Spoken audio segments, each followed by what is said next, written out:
That said, there are cross currents that will be going on here, probably the whole time, but cross currents. In other words, while things are slowing, China may come to the rescue in the near term by opening back up and goosing things a little bit. But overall, the trajectory is going to be down. And at some point, we're going to tip into a really bad global recession, likely to be accompanied by a bad bear market, as you've been saying, maybe the worst bear market of your lifetime and therefore our lifetimes as well. Do I have the arc right, or is there anything else you'd put in there? Gigantic rallies have often happened at the end of bull markets or the beginning of bear markets. So we may well have another gigantic rally, but that would probably be the last one, if you ask me. Usually at the end of a long bull market, when you have a gigantic rally at the end, it's usually the end. I mean, if you can remember NASDAQ at the end of 1999 and 2000, I mean, it skyrocketed. It's something doubled in 6 months or something, just as we were about to collapse. This is the way markets work, fortunately or unfortunately. So I just want to point out, when you have a lot of pessimism, start thinking about going to the other side for a while. We've also had people that have said, we've had the longest secular bull market in history, 40 years or so by some people's measurement. And you would expect that to end with a blow-off spike as opposed to a whimper. Not saying you necessarily share that point of view, but the scenario that you just laid out could in some ways validate what those people are saying too. But what I hear you saying is there are reasons for why we could have a bad rally. What I hear you saying is I wouldn't trust that as being a secular return to a bull market. It's more like the last gasp. It's the last rally before things really roll over.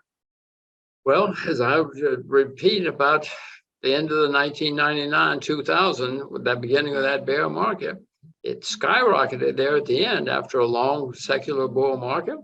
And then everybody thought, happy days are here again. This is going to go on forever. An interesting sideline.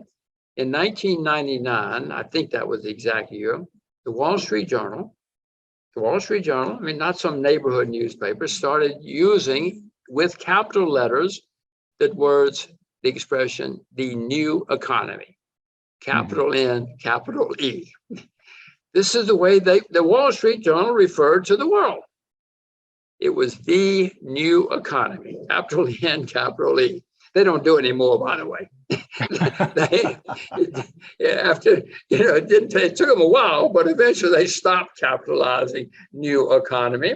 But that's how things get in long bull markets. That's how wild they get.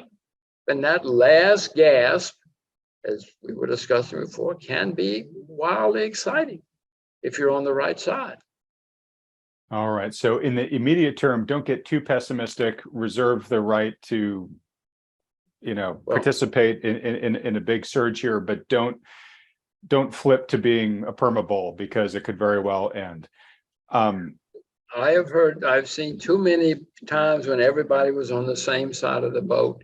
You better go to the other side of the boat when that happens. Is there any particular counsel that you would give to the regular investor, the viewer of this video here, who would love to participate in some upside, but really their priority is just not to get killed by the downside here? Back to what I said before, when the central banks panic and start printing money again, inflation comes back, and the bonds are certainly in a bubble. They're not going to be in a bull market for decades. Property is going to have problems, as we've discussed. Many stocks have been a bubble. The only thing that's still cheap are real assets. And if they print money, when they print money, it leads to some things going higher, but those are usually silver, wheat, real assets. The price of sugar is down 70% from its all-time high. That's not a bubble. The price of silver is down 70% from its all-time high. Those are not bubble kind of numbers. So the only thing that is cheap that I know of, I mean, yes, there's property some places, yes, blah, blah, but the only thing as a class are real assets. And they do go up when there's a lot of money printing. And so if people know about real assets, maybe they should do more research and homework. And maybe that's a way to protect yourself. But right now it seems like we're in a period of we're back into a period of disinflation, right? Where we're coming down from the highs that the CPI has been at. Jerome Powell and his team are doing everything they can to kill demand.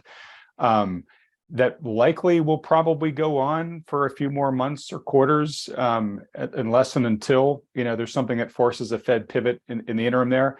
Some stocks will go up too. I mean, the hot shot stocks will go up again for a while. Yes, everybody will rush in and say, hooray, happy days are here again. Amazon will go through the roof for a while. 10 cent will go through the roof for a while. But in the end, usually for a while, you have a bull market in real assets. And for those who know what they're doing, be prepared. Does it differ at all in stagflations? I've started investing in Uzbekistan recently, but most people watching this show couldn't find Uzbekistan on a map. It was one of the Soviet republics. It was a disaster. It was ruined by the communists and even after the communists.